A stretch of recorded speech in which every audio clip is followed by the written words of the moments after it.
যেদিন ধাবির রেজাল্ট দেয় সেদিন আমি সকালের দিকে জানতে পাই যে ধাবির রেজাল্ট আজকে 8টার দিকে দিবে।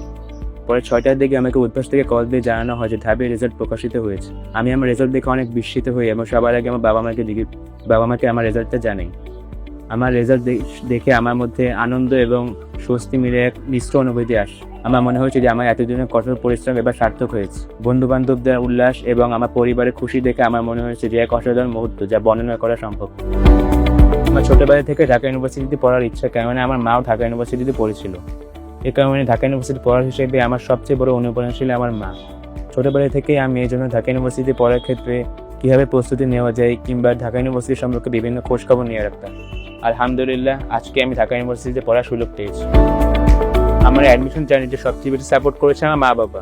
আমার মা বাবা আমার পড়াশোনা যেন কোনো বিঘ্ন না ঘটে সেজন্য সব রকম চেষ্টা করেছেন। যেমন আমার যে কোনো রকম বই কেনা কিংবা যে কোনো রকম কোর্সে এনরোল হওয়া কিংবা যে কোনো জিনিস কেনার ক্ষেত্রে আমাকে সাপোর্ট করেছেন। এছাড়া আমার সব রকম সমস্যা সমাধান করেছেন এবং আমাকে নিরলসভাবে সাপোর্ট দিয়েছেন, যা আমার জন্য অনেক বড় একটা অনুপ্রেরণা হিসেবে কাজ করেছিল। এছাড়া আমার কলেজের শিক্ষক মণ্ডলী আমাকে আমার জ্ঞানের পরিধি বাড়িয়ে আমাকে সাহায্য করেছিল এবং একই সাথে কলেজে থাকাকালীন আমার বিভিন্ন প্রশ্নের উত্তর দিয়ে আমাকে সঠিক সিদ্ধান্ত নিতেও সাহায্য করেছিল। যারা ভালো স্টুডেন্ট তাদের উপর ফ্যামিলি, ফ্রেন্ডস, টিচার্স সবারই একটা আলাদা এক্সপেকটেশন থাকে। যেহেতু আমি ভালো স্টুডেন্ট ছিলাম, আমার উপর সবার একটা আলাদা এক্সপেকটেশন ছিল, কিন্তু এক্সপেকটেশন আমার কাছে কখনো চাপ মনে হয়নি, বরং আমার কাছে সবসময় এটা একরকম অনুপ্রেরণা ছিল। যেহেতু তারা আমার উপর বিশ্বাস করতো, আমিও চেষ্টা করতাম তাদের নিরাশ না করার। এই অনুপ্রেরণা থেকে আমি চেষ্টা করতাম আমার সর্বোচ্চদের দেওয়ার। আলহামদুলিল্লাহ, আমার মনে হয় আমি আমার এক্সপেকটেশন অনুযায়ী রেজাল্ট করতে পেরেছি। আমি উদ্ভাস সম্পর্কে প্রথম জানতে পারি আমার বন্ধুদের কাছ থেকে।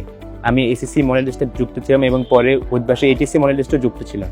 অ্যাডমিশন সময় এসে আমি প্রথম মতিঝিল ব্রাঞ্চে আমার উদ্ভাসের ফুল অ্যাডমিশন কোর্সে যুক্ত হই।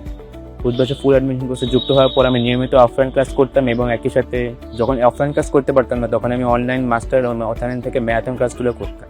সব মিলিয়ে উদ্ভাসের ক্লাস, এক্সামস এবং ম্যাটেরিয়ালস আমার অ্যাডমিশন জার্নিকে অনেক স্মুথ করেছে এবং আমি বিশ্বাস করি আলহামদুলিল্লাহ যে আমার এই জার্নির পিছনে উদ্ভাসের অনেক গুরুত্বপূর্ণ ভূমিকা রয়েছে। অ্যাডমিশন ভালো করার জন্য আসলে কোনো সিক্রেট টিপস নেই। সবার পড়ার ধরন আলাদা এবং তাদের পড়ার ধরনই আসলে সিক্রেট টিপস। আমার ক্ষেত্রে বলতে গেলে আমার জন্য জিনিসটা সবচেয়ে বেশি হেল্পফুল ছিল সেটা হচ্ছে আমার কনসিস্টেন্সি।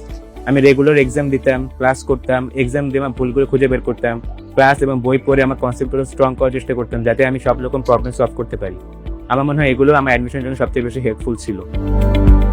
জুনিয়রদের প্রতি পরামর্শ থাকবে নিজের লক্ষ্য অটল থেকে কঠোর পরিশ্রম করা, এজন্য বিভিন্ন অনুশীলনী করা, বেশি করে এক্সাম দেওয়া, প্র্যাকটিস করা, এছাড়াও বেশি করে ক্লাস করে নিজের বই পড়ে নিজের দুর্বলতাগুলো আয়ত্ত আনতে হবে।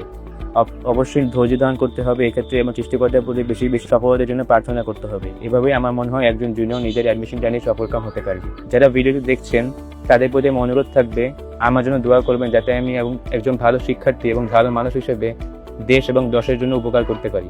আসসালামু আলাইকুম।